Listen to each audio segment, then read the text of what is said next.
Assalamualaikum warahmatullahi wabarakatuh ya. Jumpa lagi saudaraku Ton Sabtu ya, dimanapun Anda berada. Menikmati sebuah karma ya. Ya memang karma itu mau tidak mau ya harus kita nikmati gitu ya. Tapi jangan hanya sekedar menikmati, yang perlu Anda lakukan harus ada perubahan. Harus ada juga unsur pertobatan, karena ketika kita menjalani sebuah karma, nah, itu juga ada hukuman Tuhan ya. Jadi kalau Anda tidak tobat ya karmamu juga tidak ente-ente gitu. Ya misalkan ya misalkan targetmu ya,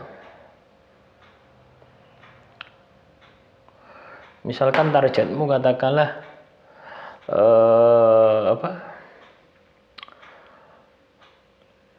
Anda menjalani sebuah karma itu 4 tahun misalkan, tapi kalau tidak ada unsur tobatnya bisa 10 tahun ya, bisa 15 tahun baru selesai.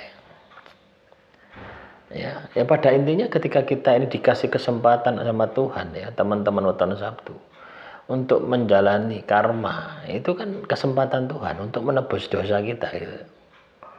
Ya artinya harus ada perubahan yang positif yang terjadi di dalam diri kita. Jadi Anda bisa fokus di sana. Kalau Anda mau nggak kerasa ya, ibaratnya karmamu itu nggak kerosok, gawin tirakat. Nggak cukup dengan ibadah, gawin tirakat itu nggak akan kerosok. Itu saya sudah membuktikan gitu. Nggak kerosok, karena menjalani karma seberat apapun nggak kerosok. Ya, kenapa? Lebih berat tirakatmu. Jadi rasa sakit derita atas karma itu larut di dalam penderitaan tirakat tadi. Nah, ketika Anda derita, menjalani derita tirakat, ya, Anda dekat dengan Tuhan. Ya. Itu nanti akan muncul kegaiban-kegaiban gitu ya. Segala sesuatu yang katakanlah impossible, mustahil bagi diri Anda, itu bisa terwujud ya. Walaupun kondisi kita dalam posisi menjalani karma. Ya, jadi karma itu ya mau ndak mau ya, kalau misalkan kita bertanggung jawab terhadap karma ya harus dijalani. Nikmat ndak nikmat ya harus Anda nikmati gitu ya. Nah, yang paling penting itu adalah kesadaran diri. Jadi ketika Anda kena karma, Anda harus sadar, oh ini adalah sebuah karma. Ini adalah sebuah pelajaran yang Tuhan berikan kepada saya akibat dari perbuatan saya yang salah. Jadi seperti itu. Ya, misalnya Anda ini katakanlah menyakiti si A. Ya, saya sendiri loh teman-teman ya. Misalkan saya tersakiti ya. 2017 tersakiti saya. Sampai sekarang ya. Rasa sakit itu masih ada gitu. Ya, walaupun sudah tak berusaha, tapi terus berkurang ya, terus berkurang. Ya, enggak se ekstrim ketika 2017 itu enggak. 2017, 18, 19, 20, 21, 22, 23, 24. Hampir 8 tahun. Ya. Nah, coba bayangkan. 8 tahun nanti ini, yakin saya 1000% ya, 1 juta% yakin ini akan ditimpakan orang yang menyakiti saya. Itu wujudnya karma. Ya, loh ya. Lah saya memiliki kesadaran diri semacam ini apa? Pernah menjalankan karma juga gitu. Ya. Karma yang itu ya, yang itu katakanlah ya dosa ya karma. Ya. Pada waktu itu saya menjalankan riba ya. Jadi bekerja di sebuah perbankan ya, riba, menjalankan riba. Ya, walaupun katakanlah saya tidak terlibat langsung dengan akad kredit itu enggak. Saya ngurusi karyawan gitu ya. Karena HRD personalia itu kan ngurusi karyawan ya, waktu itu. Nah, juga perjanjian ya, pengurusan perizinan ya. Loh, karmaku apa banyak sekali terhadap nasabah itu gitu. Walaupun secara tidak langsung ya, nasabahnya yang mana saya juga tidak tahu. Ya, yang saya tahu adalah karyawannya siapa saja saya tahu.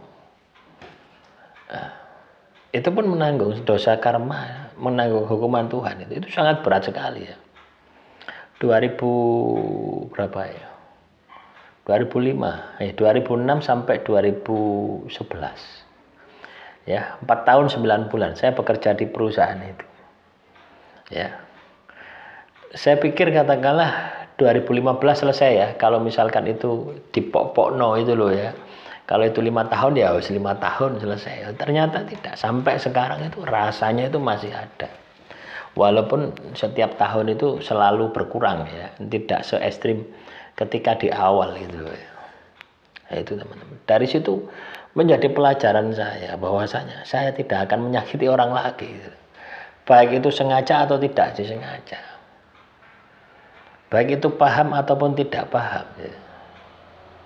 Nah, kita belajar dari karma tadi, bagaimana supaya itu tidak kita lakukan lagi. Kalau Anda sudah pernah mengalami, seperti yang saya pernah mengalami di tahun 2011 ya, sampai sekarang. Itu hati-hati teman-teman ya. Kalaupun Anda disakiti oleh orang lain ya wes barno. Loh ya. Karena apa? Anda tahu rasanya menderitanya. Ya, ketika kita menjalani karma itu, wes. Tidak ada yang bisa nolong Anda. Ya, harus dijalani, harus diselesaikan. Ya, ibarat Anda ini kasih mangkok ya, isinya mie ayam ya. Itu Anda makan sampai habis. Tidak bisa dikasihkan orang, ya minta Tuhan untuk diambil, tidak bisa. Ya, loh ya. Nah, disitulah ada keadilan Tuhan. Ya. Tuhan itu adil, teman-teman. Ya, misalkan Anda ini tidak dapat keadilan Tuhan ya. Pernah saya ceritakan ya. Pernah saya nangani kasus ya di Probolinggo. Nangani kasus ya. Nah, saya dijanjikan satu mobil Avanza gitu. Ya, satu mobil Avanza. Kasusnya selesai ya. Saya habis 35 juta untuk kasus 4M ya, habis 35 juta ya.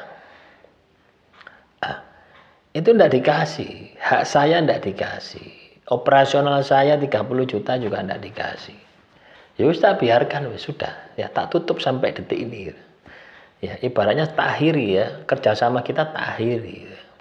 Saya cabut semua izin-izin itu, tak cabut semua yang atas nama saya gitu, yang saya urus habis 2M itu ya. Ini di luar kasus ada pekerjaan lagi, itu tak cabut semua ya. Wis nangis tidak karu-karuan ya sudah ya. Ya ibaratnya ngeman uang katakanlah 300 juta tapi entek dunia nih, itu karma teman-teman. Terus bojone mati ya.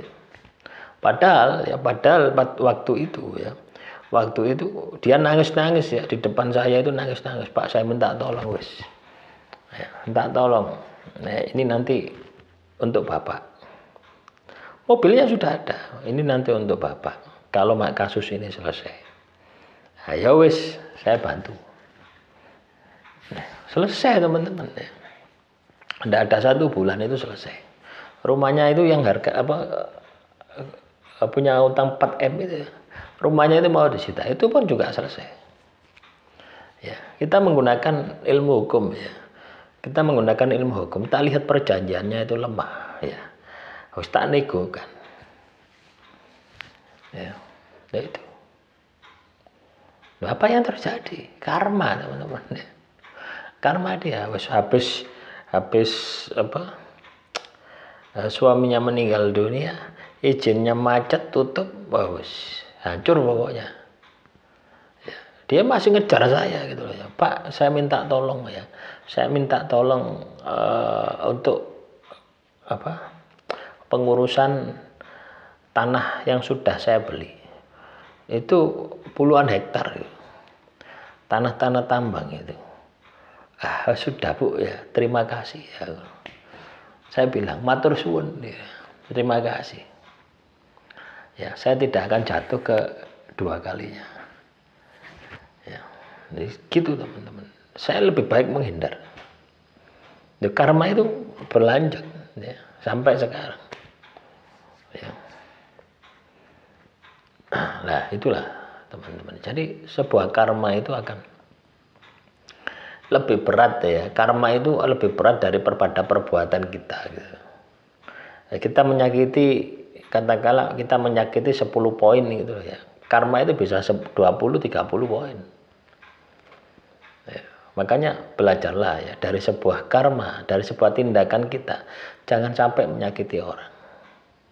Jangan sampai melukai orang. Hukum kausalitas, hukum sebab akibat, cokro manggilingan, karma pala, unduh wae pakerti, itu nyata gitu loh. Ya, saya pernah ngalami, ya sampai detik ini pun saya juga ngalami itu gitu loh. Ya, kesadaran diri saya itu di tahun 2011 itu. Nah, sekarang sudah berapa tahun 2011 sampai sekarang. Saya menjalani karma, ndak mari-mari. Ya berkurang, kalau berkurangnya berkurang, ndak mungkin ndak berkurang. Ya. Kalau hitung-hitungan manusia ya, seperti saya ini ya, karma saya katakanlah 5 tahun. Saya bekerja di tempat itu 5 tahun. Harusnya 5 tahun. 2015 harusnya selesai. Tapi nyatanya sampai 2024 belum selesai. Tapi sudah berkurang. Ya. Kalau yang tak jalani 60-70% itu sudah. Ya, sudah tak jalani. Nah, itulah teman-teman ya. Semoga dengan materi ini Anda bisa paham dan Anda bisa bersikap bijak ya. Sehingga Anda bisa meningkatkan kualitas diri Anda sehingga menjadi pribadi yang baik. Assalamualaikum warahmatullahi wabarakatuh. Salam rahayu, rahayu, rahayu.